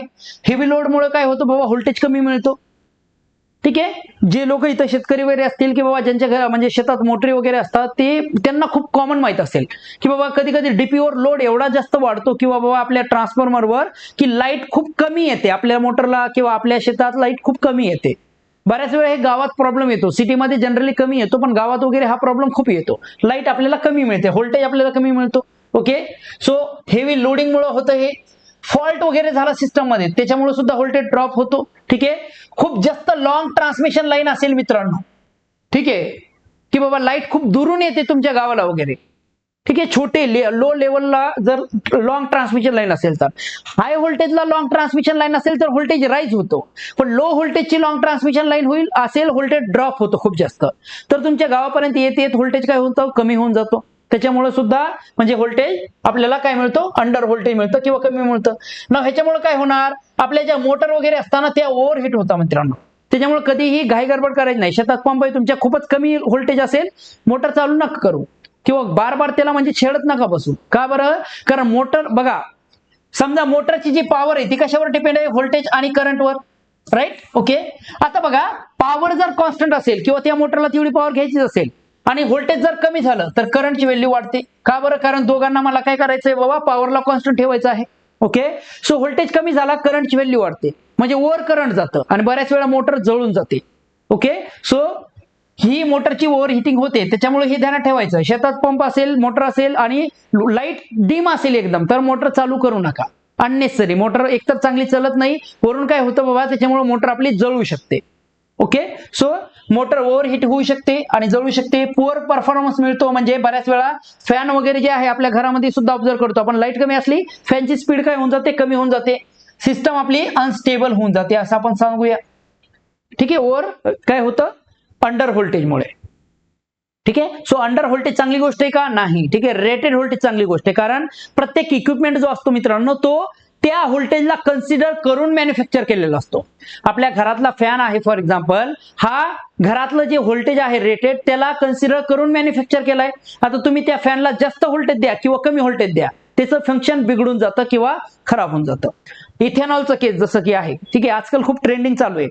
समजा तुमची बाईक, ठीक आहे, ही इथेनॉल साठी बनलेली नाहीये, ठीक आहे, पण काय केलं बाबा, ठीक आहे, सरकारने काय केलं की म्हणजे पेट्रोलमध्ये इथेनॉल टाकलं, ठीक आहे, 20% 30% इथेनॉल टाकलं आणि म्हटलं की बाबा चालव ह्याच्यावर बाईक. मग बाईक काय करते, इंजन आपलं, ठीक आहे, गडबड करू लागतं, ठीक आहे, ते तेवढं चांगलं परफॉर्मन्स देत नाही किंवा बऱ्याच वेळा तो खराब सुद्धा होऊन जातो. खूप सारे लोकांच्या, ठीक आहे, ज्या बाईक्स वगैरे आहे किंवा कार वगैरे त्यांचं इंजन खराब झालंय बिकॉज ऑफ इथेनॉल काय झालं, खूप ऍड केलं. हे होप तुम्हाला ह्या गोष्टी माहित असेल, ठीक आहे ना, की आजकाल काय होत आहे, पेट्रोलमध्ये इथेनॉल ऍड होत आहे. पहिल्यांदा कमी व्हायचं 5%, नंतर 10%, आता 20% वर आलं. आता डायरेक्ट एक असं म्हणजे हे काढलंय त्यांनी की डायरेक्ट 85% इथेनॉल काय करताय, ऍड करत आहे. म्हणजे 15% पेट्रोल, 85% इथेनॉल. ठीक आहे, तुमच्या गाडीवर नॉर्मल गाडीसाठी तर कामच नाही करणार ते. ठीक आहे, मोठ्या मोठ्या म्हणजे त्याच्यासाठी जर स्पेशल डिझाईन कार असेल तरच ती काम करेल, नाही तर काम करणार नाही. Got it. चला पुढं, फ्रिक्वेन्सी व्हेरिएशन. ही बी काय आहे, नॉर्मल कंडिशन आहे का नाही, ॲबनॉर्मल कंडिशन आहे. समजा 50 हर्ट्झ रेटेड फ्रिक्वेन्सी असते, ती जर 50 हर्ट्झ फ्रिक्वेन्सी असेल तर चांगली गोष्ट आहे. पण त्याच्याशिवाय फ्रिक्वेन्सी समजा 45 आली किंवा 55 गेली, एवढी जनरली जात नाही, पण एक सांगतो फ्रिक्वेन्सी खूप कमी जास्त झाली तर काय होतं, ठीक आहे, नॉर्मल कंडिशन नाहीये, ॲबनॉर्मल कंडिशन येते. आता फ्रिक्वेन्सी व्हेरिएशनने नेमकं होतं काय बघा, हा फंडा हमेशा ध्यानात ठेवा. आपली जी पॉवर सिस्टम आहे ना मित्रांनो, पॉवर सिस्टम, ठीक आहे, पॉवर सिस्टम कशी काम करते बघा. प्रत्येक क्षणी आपण काय करतो, जो जनरेशन आहे, ठीक आहे, जो जनरेशन आहे आणि जो लोड आहे ह्याला बॅलन्स करण्याचं काम करतो. म्हणजे प्रत्येक क्षणी आपण एवढीच पॉवर जनरेट करतो जेवढा आपला लोड आहे, ठीक आहे. जर हे स्टेबल असेल, हे सेम असेल तर फ्रिक्वेन्सी आपली कॉन्स्टंट राहते मित्रांनो, आणि ती किती राहते, 50 हर्ट्झ. आता समजा जनरेशन आपलं जास्त झालं लोड पेक्षा, तर काय होतं माहितीये, ह्याचा परिणाम काय होतो, फ्रिक्वेन्सी आपली राईज होते. आणि जर जनरेशन आपलं कमी झालं लोड पेक्षा, तर फ्रिक्वेन्सी आपली काय होते, ड्रॉप होते, म्हणजे कमी होते. आता ह्या दोन्ही गोष्टी मित्रांनो चांगल्या नाही आपल्या सिस्टमसाठी. दोन्ही गोष्टी सिस्टमला अनस्टेबल करू शकतात, दोन्ही गोष्टी सिस्टमला काय करू शकतात, कोलॅप्स करू शकतात. आणि बघा ह्या, आता तुम्ही म्हणाल सर पूर्ण इंडिया किती मोठा आहे, ठीक आहे, प्रत्येक घरामध्ये लोड आहे, प्रत्येक इंडस्ट्रीमध्ये लोड आहे, ठीक आहे, मग प्रत्येक क्षणी हा लोड मेजर नेमकं करतं कोण, राईट ना. आणि हे कसं कळतं बाबा की प्रत्येक क्षणी आपला जनरेशन आणि लोड सेम राहील. मित्रांनो ह्याच्यासाठी प्रत्येक स्टेटमध्ये एक लोड डिस्पॅच सेंटर असतं. नंतर स्टेट मिळून असे 3-4 स्टेट करून आपण काय करतो, एक रिजन बनवतो. त्या रिजन मध्ये एक लोड डिस्पॅच सेंटर असतं. ह्या रिजनचे लोड डिस्पॅच सेंटर मिळून आपण एक मोठं पूर्ण कंट्रीचं आपलं एक डिस्पॅच सेंटर बनवतो. त्याला नॅशनल लोड डिस्पॅच सेंटर म्हणलं जातं. मग काय करतं माहिती का, हे जे डिस्पॅच सेंटर मध्ये लोक जे बसलेले आहेत ना, हे मॉनिटर करतात, राईट. ह्यांना माहित असतं की बाबा जो लोडचा पॅटर्न आहे तो कसा आहे, ठीक आहे, कालचा लोड कसा होता, त्याच्यानुसार ते फोरकास्टिंग करतात, राईट ना. आणि रिअल टाइम मध्ये जनरेशन आणि लोडला बॅलन्स करण्याचं काम करत राहतात. म्हणजे फ्रिक्वेन्सी आपली ऑलवेज 50 हर्ट्झ असते असं नाहीये. पण आपण काय करतो माहितीये का, एक बँड बनवलेला आहे, ठीक आहे, आपण काय केलेलं आहे, एक बँड बनवलेला आहे असा, ठीक आहे, एक छोटा बँड बनवलेला आहे. आणि आपलं टार्गेट हेच असतं हमेशा की हा आहे बँड 49.9 हर्ट्झ टू 50.05 हर्ट्झ. ह्याला म्हटलं जातं IGC लिमिट, म्हणजे ती इंडियन ग्रिड कोडच्या हिशोबाने ही लिमिट दिलेली फ्रिक्वेन्सीसाठी. मग काय केलं जातं माहितीये का, हमेशा जी फ्रिक्वेन्सी आहे ना मित्रांनो, त्याला ह्या रेंजमध्ये ठेवण्याचा प्रयत्न केला जातो हमेशा. म्हणजे ती वर जात असेल, काय करा, जनरेशनला कमी करा, ती खाली येईल, राईट. खूप खाली जात असेल, जनरेशनला वाढवा. म्हणजे आपण असा प्रयत्न करतो हमेशा की बाबा काय करा, ही फ्रिक्वेन्सी हमेशा या बँडच्या आतमध्ये ठेवा. हे पॉसिबल नाहीये की फ्रिक्वेन्सीला 50 हर्ट्झ ठेवणं कंटिन्युअसली, पॉसिबल नाहीये, इम्पॉसिबल आहे. पण तुम्ही काय करू शकता, त्याला एका बँडच्या मधात ठेवू शकता. आणि जर बँडच्या मधात असेल तर सिस्टम स्टेबल माटली जाईल. पण त्या बँडच्या खाली येत गेली फ्रिक्वेन्सी तर बऱ्याच वेळा सिस्टम अनस्टेबल होऊन जाते. गॉट इट मित्रांनो, ओके. सो आपण प्रयत्न करतो, समजा फ्रिक्वेन्सी खाली येत आहे अशी, तर काय करा, जनरेशन वाढून द्या, फ्रिक्वेन्सी वाढून जाईल. फ्रिक्वेन्सी वर जात आहे, जनरेशन कमी करून टाका, फ्रिक्वेन्सी कमी होऊन जाईल. Got it, okay. सो ह्याला मॉनिटर करण्यासाठी किंवा ह्याला कंट्रोल करण्यासाठी प्रत्येक स्टेटमध्ये एक लोड डिस्पॅच सेंटर असतो. त्या स्टेटमध्ये सुद्धा खाली 2-3 लोड डिस्पॅच सेंटर असतात, ठीक आहे. रिजनल लोड डिस्पॅच सेंटर असतो, नॅशनल लोड डिस्पॅच सेंटर असतो, ठीक आहे. चला नेक्स्ट आहे फ्रिक्वेन्सी व्हेरिएशन, जी की नॉर्मल कंडिशन नाहीये, ॲबनॉर्मल आहे, ओके. जर मी म्हटलं लोड जनरेशन पेक्षा जास्त आहे, फ्रिक्वेन्सी डिक्रीज होते. जनरेशन जास्त आहे, फ्रिक्वेन्सी इन्क्रीज होते. आणि जनरेशन लोड कॉन्स्टंट असेल, फ्रिक्वेन्सी आपली कॉन्स्टंट राहते, जी की छान गोष्ट आहे. पण फ्रिक्वेन्सीचं जर व्हेरिएशन खूप जास्त असलं किंवा फ्रिक्वेन्सी खूप जास्त जात असेल, लिमिटच्या बाहेर कमी होत असेल, जास्त जात असेल, तर ही नॉर्मल कंडिशन नाहीये. ह्याच्यामुळे सिस्टम आपला कोलॅप्स होऊ शकतो. अजून ॲबनॉर्मल कंडिशन अजून काय असते, अनबॅलन्स्ड लोडिंग, ही सुद्धा ॲबनॉर्मल कंडिशन आहे, राईट ना. म्हणजे तुमच्या गावामध्ये 3 फेज लाईट येतो, 3 फेज, पण तुम्ही काय केलं माहितीये का, तुमच्या सगळ्यांना खूप R फेज खूप आवडतो, YB फेज आवडत नाही. मग सगळ्यांनी काय केलं, फॉर एक्झाम्पल की वरच्या फेज म्हणजे जो R फेज आहे त्याच्यामधून सप्लाय घेतला आणि YB ला सोडून दिलं, तर एकाच करंट मध्ये काय होईल, म्हणजे एकाच लाईन मध्ये करंट खूप जास्त फ्लो होईल, राईट ना. बाकी 2 लाईन मध्ये करंट फ्लो होणारच नाही व्यवस्थितपणे. म्हणजे एकाच व्होल्टेज खूप कमी येईल, दुसऱ्या 2चं व्होल्टेज खूप जास्त येऊन जाईल, ओके. सो ही काय झाली, ॲबनॉर्मल किंवा अनबॅलन्स्ड लोडिंग झाली. अनबॅलन्स्ड लोडिंगमुळे काय होतं मित्रांनो, 3 phase carry unequal current. Unequal current कशामुळे होतं, because of unequal single phase load, ठीक आहे, किंवा फॉल्टच्या केसमध्ये किंवा ओपन कंडक्टरच्या केसमध्ये. म्हणजे अनइक्वल लोडिंग असेल, फॉल्ट असेल, ओपन कंडक्टर झाला एखाद्या फेजचा, ह्या केसमध्ये काय होते, अनबॅलन्स्ड लोडिंग येते. अनबॅलन्स्ड लोडिंग झाली तर ह्याचे परिणाम काय होता बघा. समजा एकाच फेजवर तुम्ही खूप जास्त लोड टाकला तर तो फेज काय होणार, करंट खूप जास्त फ्लो होणार, करंट जास्त फ्लो झाला ओव्हर हिटिंग होणार, राईट. ओके, सो हिटिंग होऊ शकते. निगेटिव्ह सिक्वेन्स करंट आपला खूप जास्त फ्लो होऊ शकतो. आता निगेटिव्ह सिक्वेन्स करंट काय तुम्ही म्हणाल, पण असतो XYZ काहीतरी असतो निगेटिव्ह सिक्वेन्स करंट, जो काय करतो आपल्या म्हणजे सिस्टमला डॅमेज करतो किंवा खूप जास्त ओव्हरहीट करतो आपल्या सिस्टमला. ठीक आहे, आणि आपल्या मोटरचं व्हायब्रेशन सुद्धा होऊ शकतं मित्रांनो. मोटरचं व्हायब्रेशन म्हणजे तुमच्या शेतामधल्या पंपला किंवा तुमच्या घरातल्या मोटरला जर तुम्ही अनबॅलन्स्ड सप्लाय दिला, 3 फेज आहे, एका फेजचा सप्लाय आहे 400 kV, दुसऱ्याचा आहे 400 आणि तिसऱ्याचा आहे 350, असं जर सप्लाय दिला ना, मोटर तुमच्याशी व्हायब्रेट करेल, आवाज करेल खूप जास्त, बरोबर आहे की नाही. ओके, सो त्याला आवाज नाही करायचा असेल किंवा ती व्हायब्रेट नको व्हायला हवी, तर मग तुमचा जो व्होल्टेज आहे तो बॅलन्स पाहिजे. आणि व्होल्टेज बॅलन्स पाहिजे म्हणजे अनइक्वल लोडिंग कुठं नाही पाहिजे किंवा अनबॅलन्स्ड सप्लाय नाही पाहिजे. ठीक आहे, चला नेक्स्ट आहे type of fault. Type of faults and their causes. किती टाइपचे फॉल्ट असतात आपल्या सिस्टम मध्ये आणि त्याचे कॉजेस काय काय आहे ह्याच्यावर आपल्याला क्वेश्चन येतात. बघा आता क्वेश्चन कशा पद्धतीने येतात, write any 8 causes of fault occurrence. म्हणजे फॉल्ट का बरं होतो, ठीक आहे, कोणतेही 8 कारण सांगा, कोणतेही सांगू शकतो तुम्ही. झाड पडलं, वीज पडली, ठीक आहे, पतंग अडकलं, म्हणजे हे सगळे काय कारण आहे, हे सगळे कारण काय करता आपल्या फॉल्टला हे करता, ट्रिगर करता. अर्थक्वेक आला, टावर पडलं, आंधी तुफान आलं, ठीक आहे, त्याच्यामुळे टावर कोलॅप्स झाले. ठीक आहे, लाईनीला हवा खूप जास्त फ्लो होतोय त्याच्यामुळे लाईनीला लाईन टच झाली. ओके, हे सगळे कारण आहेत. ओके, कोणतेही 8 कारण तुम्ही सांगू शकता, ह्याच्यामुळे काय होतं, फॉल्ट होतं. ओके, सो 4 मार्काचा क्वेश्चन आहे. Next, what are the causes of fault in power system, state any 4 harmful effect of the fault.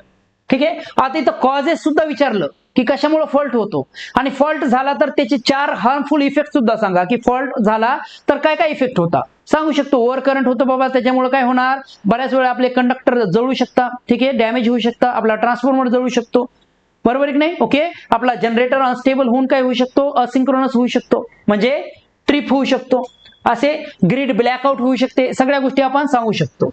ठीक आहे, नेक्स्ट आहे state the cause of fault in power system. पुन्हा 4 मार्काचा क्वेश्चन, कॉजेस सांगा. ठीक आहे, state any 4 type of fault and their causes in electrical power system. 4 मार्काचा question. List different type of fault occurred in power system, draw necessary sketches. ठीक आहे, पुन्हा 4 मार्काचा क्वेश्चन. ओके, सो आता सगळ्या गोष्टी 1 बाय 1 आपण पाहूया की कशा टाइपचे फॉल्ट असतात, ते फॉल्ट नेमकं कशामुळे होता, फॉल्ट होण्याची काय काय कारण असतात, ठीक आहे, रिअल लाईफ काय काय रिझन्स असतात.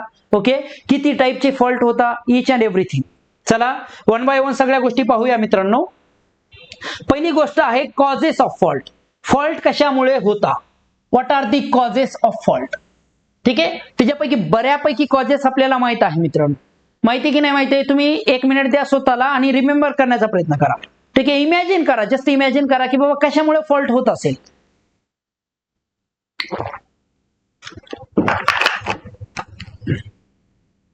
ओके, तुम्ही जस्ट आठवण्याचा प्रयत्न केला, 4-5 तर तुम्हाला असेच मिळून जातील, राईट ना. चला 1 बाय 1 आपण पाहूया. समजा इन्सुलेशन फेल झालं ड्यू टू एजिंग किंवा ओव्हर हिटिंग. ठीक आहे, इन्सुलेशन फेल झालं म्हणजे बघा, एक ट्रान्समिशन लाईन असते बघा, खूप सारे पोल असतात असे, ठीक आहे, ट्रान्समिशन लाईनचे, आणि त्याच्यावरून आपली ट्रान्समिशन लाईन जाते. अशी ट्रान्समिशन लाईन डायरेक्ट पोलला कनेक्टेड असते का नाही, ती इन्सुलेटरच्या थ्रू कनेक्टेड असते, राईट ना, इन्सुलेटरच्या थ्रू. आता इन्सुलेशन फेल झालं म्हणजे इन्सुलेशन फेल कोणत्या कारणामुळे होऊ शकतो, इन्सुलेशन आपलं जुनं झालं, त्याची एज लिमिट संपली, ठीक आहे, किंवा बाबा इन्सुलेशन मध्ये काहीतरी डॅमेज झालं, क्रॅक्स आले, इन्सुलेशन खूप जास्त पाण्यामुळे भिगलं होतं, ठीक आहे, वारंवार, त्याच्यामुळे त्याच्यामध्ये म्हणजे काय झाले बाबा, म्हणजे पोर्स तयार झाले, काहीही कारण असू शकतो. ठीक आहे, n नंबर ऑफ रिझन असू शकतात ज्याच्यामुळे आपलं इन्सुलेशन फेल होऊ शकतो. इन्सुलेटर्स आपले फेल झाले तर आपली लाईन काय होणार, ठीक आहे, आपला समजा पोल आहे मित्रांनो, बऱ्याच वेळा काय असतो, पोल असतो असा, आणि हा इन्सुलेटर असतो, हा समजा क्रॉस आर्म आहे, आणि ह्याला असा इन्सुलेटर आपला, ठीक आहे, असा इन्सुलेटर असतो, आणि ह्याला आपण अशी लाईन कनेक्ट करतो. कळलं ना तुम्हाला. आता हा इन्सुलेटर फेल झाल्यामुळे काय होतं माहितीये का, ट्रान्समिशन लाईन आपली डायरेक्टली अशी टॉवरला कनेक्ट होते, किंवा हा इन्सुलेशन तुटला तर ट्रान्समिशन लाईन खाली येऊन जाते, आणि ह्याच्यामुळे काय होतो, फॉल्ट होतो. Okay, so due to insulation failure. ठीक आहे, इन्सुलेशन फेलर मग तुम्ही सांगू शकता बाबा, ठीक आहे, एवढ्या रिझनमुळे इन्सुलेशन फेलर आपलं होऊ शकतं. नेक्स्ट आहे लाइटिंग सर्जेस. लाइटिंगमुळे फॉल्ट होऊ शकतो. कसं? समजा आपल्या ट्रान्समिशन लाईनवर येऊन लाईट पडली, ठीक आहे. आता लाइटिंग प्रोटेक्शनसाठी ऑलरेडी आपण म्हणजे बऱ्याच गोष्टी केलेल्या असतात तिथं मित्रांनो, ठीक आहे. टावरवर वगैरे म्हणजे अर्थिंग वायर वगैरे लावलेलं असतं आपण, जेणेकरून लाईट पडली, अर्थिंग म्हणजे हे झाली, ठीक आहे, लाइटनिंग झाली, तर ते करून पूर्णची पूर्ण चार्ज जमिनीत जायला पाहिजे. हे प्रोटेक्शन आपण ऑलरेडी केलेलं असतं तिथं. पण तरी सुद्धा समजा लाइटनिंग मुळे काय होतं माहितीये का, एक्स्ट्रा करंट आणि एक्स्ट्रा व्होल्टेज आपल्या ट्रान्समिशन लाईन मध्ये येतं, आणि एक्स्ट्रा करंट आणि एक्स्ट्रा व्होल्टेज आपल्या ट्रान्समिशन लाईन मध्ये आलं म्हणजे फॉल्ट झाला, राईट ना. ठीक आहे. फॉल्टचा अर्थच काय की व्होल्टेज आणि करंट हे एका लिमिटपेक्षा वाढणं किंवा कमी होणं. ओके. सो व्होल्टेज आणि करंट चेंज झाले म्हणजे फॉल्ट झाला. ओके. सो फॉल्टचा अजून एक रिझन आहे लाइटनिंग. नेक्स्ट आहे स्विचिंग सर्जेस. नाव स्विचिंग सर्जेसचा अर्थ काय होतो बघा. सडन तुम्ही काय केलं, एखाद्या एलिमेंटला आउट केलं, इन केलं, म्हणजे ट्रान्समिशन लाईनला चार्ज केलं, डिस्चार्ज केलं, ठीक आहे. एखाद्या लोडला कनेक्ट केलं, डिस्कनेक्ट केलं, एखाद्या ट्रान्सफॉर्मरला कनेक्ट केलं, डिस्कनेक्ट केलं.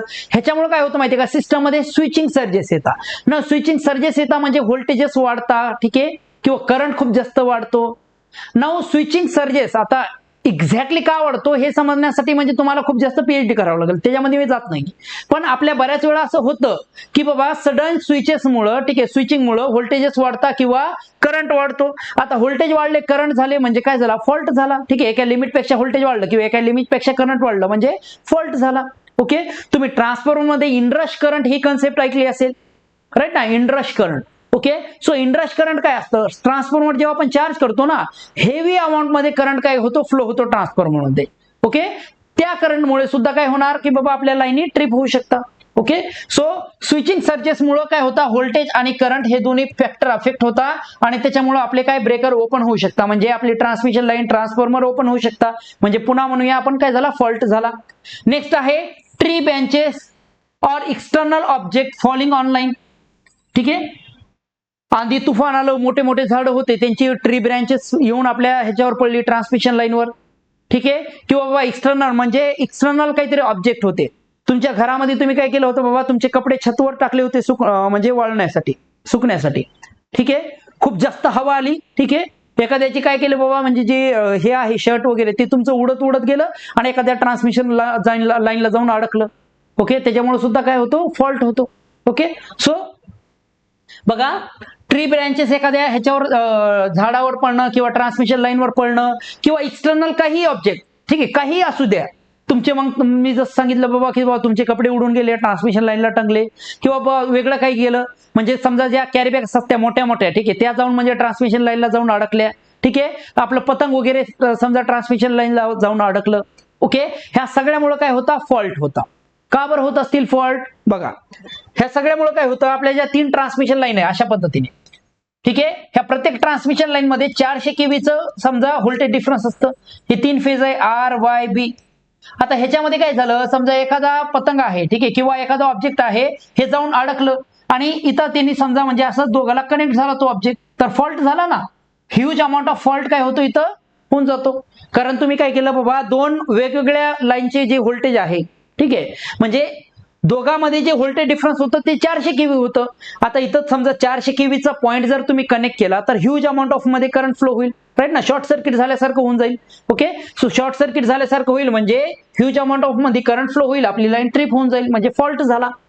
नेक्स्ट आहे strong winds and storms causing conductor crashing.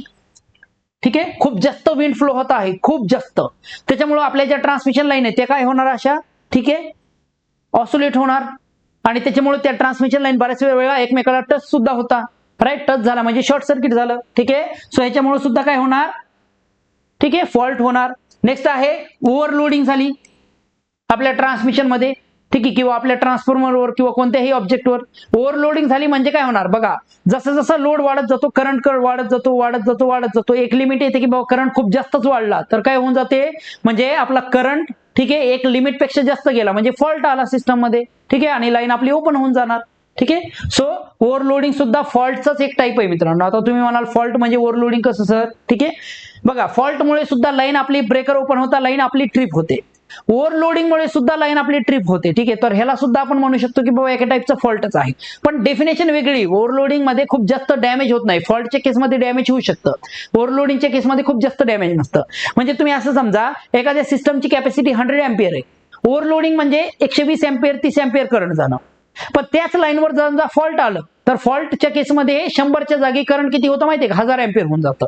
So फॉल्टच्या केसमध्ये करंट खूप जास्त फ्लो होतो, ओव्हरलोडिंगच्या केसमध्ये 20-30% जास्त होतं फक्त. ठीक आहे. नेक्स्ट आहे मेकॅनिकल डॅमेज होणं. कुणाला, कंडक्टरला किंवा केबलला. ना मेकॅनिकल डॅमेज होणं म्हणजे काय, कंडक्टर तुटून पडणं. ठीक आहे, ह्याचा अर्थ होतो मेकॅनिकल डॅमेज होणं. समजा काय होतं बाबा, अंडरग्राऊंड केबल आपण टाकलेली होती इलेक्ट्रिसिटीसाठी, राईट, आणि जेसीबी आली, ठीक आहे, महानगरपालिकेची, त्याला रोड काहीतरी दुसरं काम करायचं, जेसीबीने काय केलं, खड्डा केला बाबा, तिथं पाईपलाईन टाकायची आहे, गॅस पाईपलाईन, खड्डा केला आणि आपला काय झालं, मेकॅनिकल डॅमेज झाला, आपल्या कंडक्टरला कट बसला.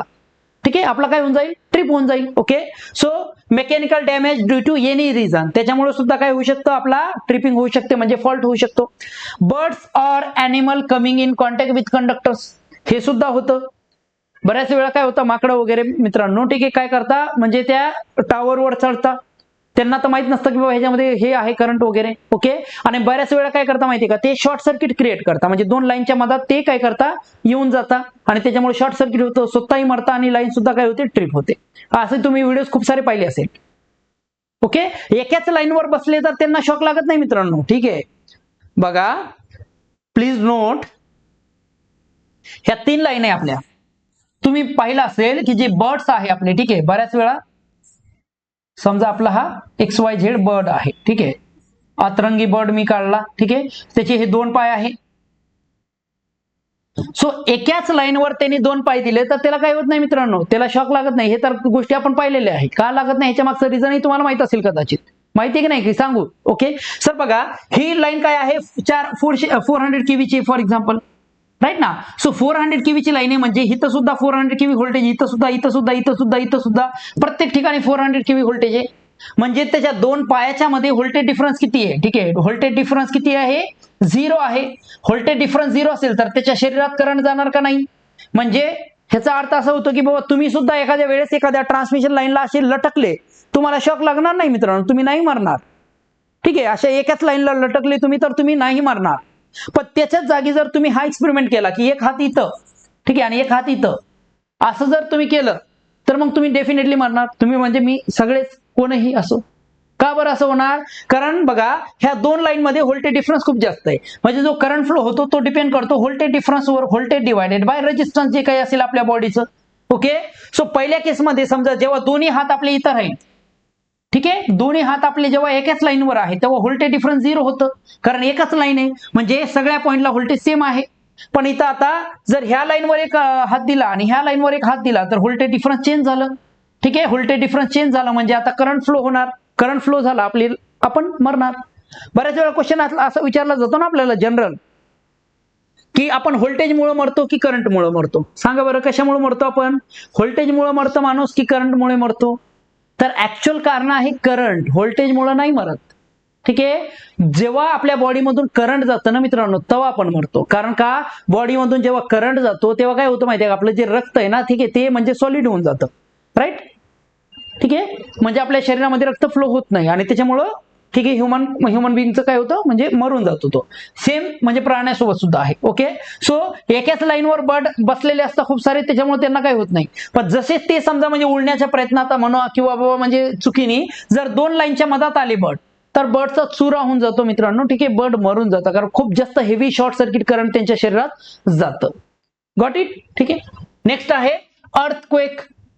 अर्थक्वेक आला किंवा नॅचरल डिझास्टर आलं म्हणजे काय आलं, सुनामी वगैरे आली समजा एखादी, ठीक आहे, लँडस्लाइड वगैरे झाली कुठं, ठीक आहे, म्हणजे समजा पहाडी एरिया आहे तिथं लँडस्लाइड वगैरे झाली तर काय होणार, टावर कोलॅप्स होणार मोठे मोठे. ठीक आहे, अर्थक्वेक आला, टावर कोलॅप्स होऊ शकतात, त्याच्यामुळे काय होणार, ठीक आहे, लाईनी आपल्या ट्रिप होणार, म्हणजे फॉल्ट येणार. नेक्स्ट आला ह्युमन एरर झाला समजा काहीतरी, ह्युमन एरर झाला म्हणजे काय, ठीक आहे, आणि ह्युमन एरर बघा, ह्युमन एररची कहाणी सांगतो. एकदा असंच झालं, ठीक आहे, की मुंबईमध्ये 2020 मध्ये झालं बरं रिसेंटली. मुंबईमध्ये काय झालं माहितीये का, सबस्टेशनवर जो काही ऑपरेटर होता, ठीक आहे, त्याला म्हटलं बाबा एक दुसरी लाईन काय आहे त्याच्यामध्ये फॉल्ट आहे, त्याला ट्रिप करायची होती. पण त्यांनी काय केलं माहितीये का, गडबडीत त्याला दिसलं की कुठेतरी स्पार्किंग होते, तर त्यांनी काय केलं माहितीये का, ज्या लाईन मध्ये स्पार्किंग होती ती ट्रिप नाही केली, दुसरीच लाईन ट्रिप करून दिली. आता दुसरी लाईन ट्रिप झाली तर ज्याच्यामध्ये स्पार्किंग होती ती सुद्धा ट्रिप झाली ओव्हरलोडमुळे.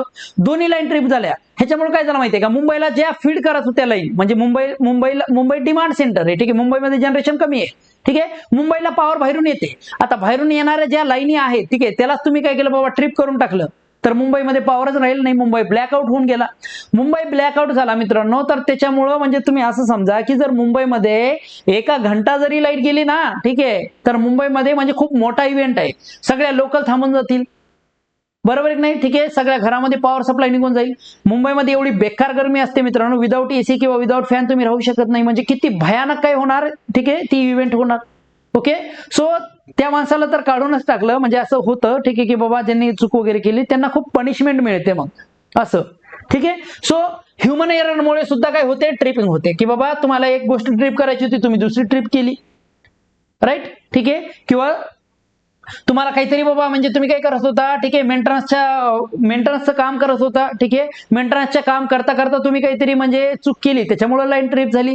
तुम्ही काय करत आहे, रिलेमध्ये काहीतरी सेटिंग चेंज करत आहे, सेटिंग करता करता तुम्ही सिग्नल पाठवून दिला पुढे, लाईन ट्रिप झाली. ओके, सो ह्युमन एररमुळे सुद्धा म्हणजे human error n number of टाईपचे आहे, ठीक आहे, खूप सारे टाईपची ह्युमन एरर आहे. मग ती कम्युनिकेशन एरर होऊ शकतं बऱ्याच वेळा, की बाबा वरून बॉसने सांगितलं किंवा लोड डिस्पॅच सेंटरने सांगितलं की बाबा ही लाईन ओपन करा, त्या खालच्या ऑपरेटरने दुसरंच काहीतरी आखलं, त्याने दुसरीच लाईन ओपन केली, म्हणजे असं बऱ्याच वेळा होऊ शकतं. सो ह्युमन एररमुळे सुद्धा लाईन ट्रिप होऊ शकते, जो की फॉल्ट आहे का नाही, पण तरी सुद्धा ट्रिपिंग झाली की नाही झाली, ॲबनॉर्मल कंडिशन झाली की नाही झाली. ओके, सो बघा हे सगळे रिझन आहे फॉल्टचे किंवा ॲबनॉर्मल सिस्टम अॅक्वर होण्याचे, ॲबनॉर्मल कंडिशन ऑकर होण्याचे आपल्या पॉवर सिस्टम मध्ये. ओके, ह्याच्या व्यतिरिक्त अजून तुम्हाला काय आठवत असेल तुम्ही ऍड करू शकता. 10 तर सांगितले, बऱ्याच वेळा आपल्याला 8 विचारले जातात किंवा 4 आपल्याला विचारले जातात कोणतेही, ठीक आहे. चला आता पुढं टाइप ऑफ फॉल्ट. आता आपण सांगितलं ना की बाबा ह्या सगळ्या कारणामुळे फॉल्ट होता आपल्या सिस्टम मध्ये, मग फॉल्टचे किती टाइप्स असतात, ठीक आहे, ते आपण पाहूया. ओके, 1 बाय 1 सगळ्या गोष्टी आपण पाहूया. टाइप्स ऑफ फॉल्ट, ठीक आहे, किती टाइपचे फॉल्ट असतात आणि ते कसे कसे होतात. चला 1 बाय 1. पहिला टाइप ऑफ फॉल्ट, ठीक आहे, single line to ground fault. नाव single line to ground fault म्हणजे बघा, लाईन म्हणजे 3 लाईन असतात हमेशा आपल्याकडे, ठीक आहे, कारण 3 फेज सिस्टम आहे आपल्याकडे, 3 फेज सिस्टम आहे, त्याच्यामुळे हमेशा 3 लाईन असणार. आणि गावामध्ये वगैरे जिथं पॉवरला डिस्ट्रीब्यूट करतो आपण तिथं 4 लाईन असतात आपल्या, राईट ना. 4 लाईन म्हणजे 3 फेज असतो, एक न्यूट्रल असतो, आणि जिथं पॉवर फक्त ट्रान्समिट होते तिथं फक्त 3च लाईन असतात. ओके, सो आता न्यूट्रल टू ग्राउंड किंवा single line to ground fault ह्याचा अर्थ काय होतो की बाबा एकाच लाईन मध्ये फॉल्ट आला. आता single line to ground fault कधी कधी होऊ शकतो मित्रांनो, सांगा मला त्याचे काही एक्झाम्पल सांगा. Okay, so single line to ground खूप वेळा होऊ शकतो फॉल्ट. समजा हे सिंगल लाईन टू ग्राउंड आहे, ठीक आहे, काय झालं, एक ट्री ब्रँच आहे, ती काय झाली एका लाईनला फक्त टच झाली, ठीक आहे, म्हणजे हवा आली होती जोरात, ठीक आहे, एक ट्री ब्रँच काय झाली एका लाईनला टच झाली, काय होऊ शकतो, single line to ground fault होऊ शकतो. ओके, काय झालं माहितीये का, इन्सुलेटर आहे समजा फॉर एक्झाम्पल, ठीक आहे, हे टावर आहे, हे टावर आहे, हा क्रॉस आर्म आहे फॉर एक्झाम्पल, हा इन्सुलेटर आहे आपला, ठीक आहे, ह्याला आपली ट्रान्समिशन लाईन अशी जाते टच होऊन. आता असे 3 इन्सुलेटर असतात बघा, एकच इन्सुलेटर नसतो, ठीक आहे, 3 लाईनसाठी 3 वेगवेगळे असतात. आता एका लाईनचा इन्सुलेटर खराब झाला तर आपली लाईन मध्ये काय येणार, फॉल्ट येणार, तो सुद्धा single line to ground fault असणार. Got it. ओके, म्हणजे एकाच लाईन मध्ये फॉल्ट येणं, ठीक आहे, आणि तो ग्राउंडला जाणं म्हणजे single line to ground fault आपण म्हणतो. त्याचे हे 2 रिझन मी सांगितले, अजूनही रिझन तुम्ही शोधू शकता, पण एवढे सफिशियंट आहे, ठीक आहे. पुढचं आहे लाईन टू लाईन फॉल्ट होणं, म्हणजे 2 लाईन एकमेकाला टच होणं मित्रांनो. ओके, बघा इथं मी दाखवलेलं आहे लाईन टू लाईन फॉल्ट, म्हणजे अशा 3 लाईन होत्या, त्याच्यापैकी 2 लाईन एकमेकाला टच झाल्या. आता ते कशामुळे होऊ शकतो, समजा तुम्ही पतंग उडवताय मित्रांनो चायनीज थ्रेडने, ठीक आहे, चायनीज धागा येतो ना आपल्याकडे, नॉर्मल धाग्याने काही होत नाही, पण चायनीज धागा समजा आला, मोठा चायनीज धागा, त्याच्यामध्ये मीटर असतं, काच असतो, भरपूर गोष्टी असतात, त्याच्यामुळे गळा कटला जातो खूप साऱ्या लोकांचा. ओके, सो चायनीज धागा हे झाला, आपलं पतंग उडून उडून उडत गेलं, ठीक आहे, आणि 2 ट्रान्समिशन लाईनच्या मधात गुंतलं, त्याच्यामुळे सुद्धा काय होतो, फॉल्ट येतो. एखादी ट्री ब्रँच तुटून पडली आणि 2 लाईनला कनेक्ट झाली, त्याच्यामुळे होऊ शकतो. तुम्ही काय केलं बाबा, म्हणजे मस्त तुमचे कपडे, ठीक आहे, छतवर टाकले, कपडा उडून गेला, 2 लाईनला जाऊन कनेक्ट झाला, तरी सुद्धा फॉल्ट होऊ शकतो. Okay, so 2 lines connected together, ठीक आहे, बिकॉज ऑफ एनी रिझन, मग ती काही असू द्या, विंड चालू द्या, हवा खूप जास्त चालली होती, ठीक आहे, तर लाईन टच झाले एकमेकाला, किंवा तुम्ही पतंग उडवताना झालं, किंवा काही होऊ द्या, तरी सुद्धा काय होतं माहितीये का, लाईन टू लाईन फॉल्ट होतो, ठीक आहे. आणि तुम्हाला एक गोष्ट सांगतो मित्रांनो, माहितीये का काय होतं, आपल्याकडे सण असतो एक मकर संक्रांती, राईट ना. खास करून गुजरातमध्ये पतंगचा खूप जास्त क्रेज आहे. ठीक आहे बाबा, पतंगबाजी करण्याचा तिथं खूप जास्त क्रेज आहे. ओके, सो ज्या दिवशी मकर संक्रांती असते मित्रांनो, गुजरातमध्ये एवढ्या लाईन ट्रिप होता की पूर्ण वर्षात नाही असं तुम्ही समजा. खूप जास्त लाईन्स काय होता, ट्रिप होता. कारण जेवढे पतंग आहे, तुम्ही काय करणार, पतंग तोडणार किंवा निसटणार किंवा काही होणार. ठीक आहे, ते पतंगचा जागा जाऊन कुठंतरी ट्रान्समिशन लाईनला जाऊन काय होणार, अटकणार. ठीक आहे, मग अटकला तर काय होणार, तो तिथं फॉल्ट होणार. समजा त्या क्षणी नाही झाला तरी समजा जेव्हा मान्सून वगैरे येतो, पाणी वगैरे पडलं ना, तर ताग कच्चा होऊन जातो, पुन्हा फॉल्ट होतो. ओके, सो खूप जास्त फॉल्ट होता याच्यामुळे. ठीक आहे, नेक्स्ट आहे double line to ground fault. नाव double line to ground fault म्हणजे कधी होऊ शकतो बघा, दोन लाईन काय झाल्या, दोन लाईन आपसमध्ये हे झाल्या, टच झाल्या, पण त्या ग्राउंडला सुद्धा कनेक्ट झाले. म्हणजे हे दोन वेगवेगळे फॉल्ट आहे. ठीक आहे, डबल लाईन फॉल्ट होणं आणि double line to ground fault होणं. डबल लाईन फॉल्ट समजा हेवी वार आलं तर ते काय होणार, लाईन एकमेकाला म्हणजे टच होऊ शकतात. Double line to ground fault कधी होऊ शकतं, समजा तुम्हाला मी सांगितलं की बाबा काईट थ्रेड आहे तुमचा पतंगचा. ठीक आहे, तो जाऊन कुठेतरी काय झाला, ट्रान्समिशन लाईनला कनेक्ट झाला असा आणि नंतर ग्राउंडवर आला तो. ठीक आहे, म्हणजे ग्राउंड सुद्धा टच झाला आणि ठीक आहे लाईन सुद्धा टच झाली. किंवा एखादं झाड आहे मित्रांनो, ठीक आहे, हवेमुळे काय झालं, झाड दोन ट्रान्समिशन लाईनला टच झालं. आता झाड ट्रान्समिशन लाईनला टच झालं पण झाड ग्राउंडला टच आहे, म्हणजे double line to ground fault झाला. Okay, so two conductor touch होतं आणि जे कंडक्टर आहे ते ग्राउंडला सुद्धा काय होता, टच होता, थ्रू पोल म्हणा किंवा टावर म्हणा.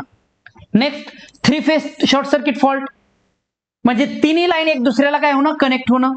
Again same reason. ठीक आहे, वारं खूप जास्त आहे त्याच्यामुळे होऊ शकतो, एखादं झाड पडलं त्याच्यामुळे होऊ शकतो, एखादा एक्सटर्नल एलिमेंट येऊन त्या ट्रान्समिशन लाईनवर पडला त्याच्यामुळे होऊ शकतो, किंवा पतंग वगैरे उडवत आहात त्याच्यामुळे होऊ शकतो. ठीक आहे, एन नंबर ऑफ रिझन त्याचे असू शकतात. ठीक आहे, इथं सांगितले त्यांनी किंवा स्टॉर्म असू शकतो, किंवा फॉलिंग ऑफ ट्रीज असू शकतो, किंवा एनी रिझन असू शकतो. ह्या सगळ्यामुळे होऊ शकतात. नेक्स्ट आहे ब्रेकिंग कंडक्टर्स. ठीक आहे, ब्रेकिंग कंडक्टर्स. नाव कंडक्टर ब्रेकन होणं ह्याला म्हणलं जातं ओपन सर्किट फॉल्ट. काय म्हटलं जातं, ओपन सर्किट फॉल्ट. दोन टाईपचे फॉल्ट असतात, शॉर्ट सर्किट आणि open circuit. Open circuit fault खूपच कमी होता किंवा जनरली होतच नाही. जास्तीत जास्त फॉल्ट जे असतात ते शॉर्ट सर्किट फॉल्टच असतात.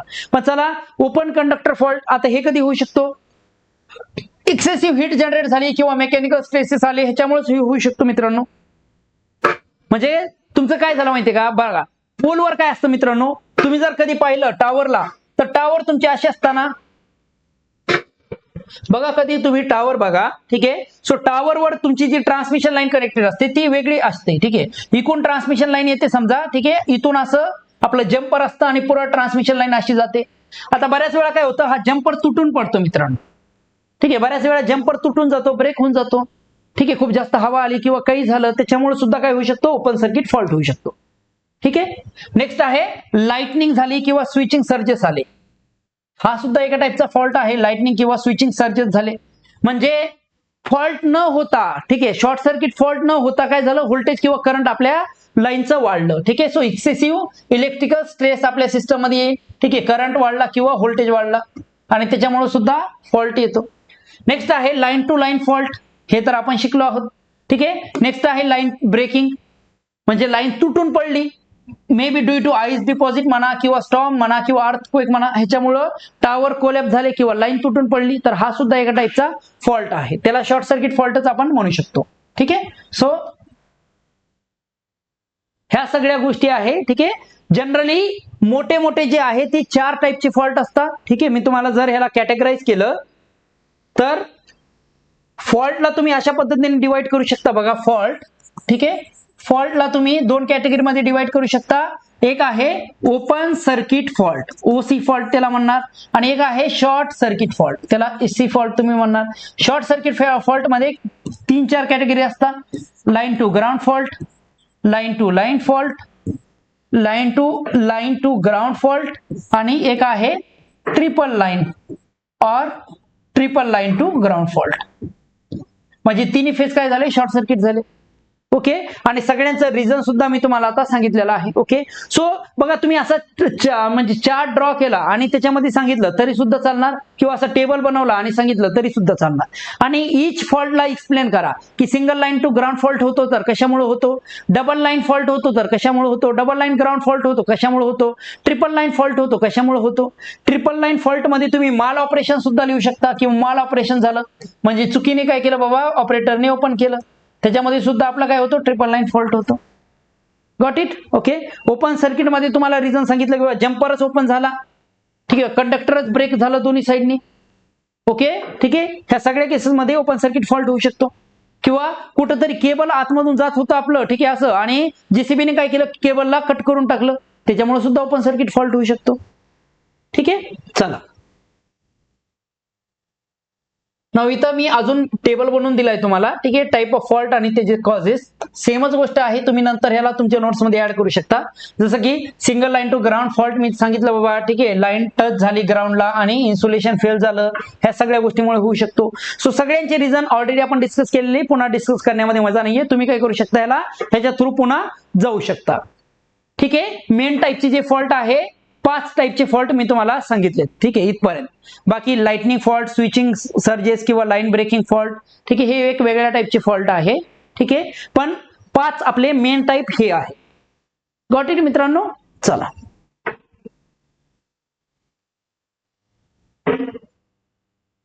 नाउ पुढचा आहे इफेक्ट ऑफ शंट फॉल्ट, म्हणजे शॉर्ट सर्किट फॉल्ट.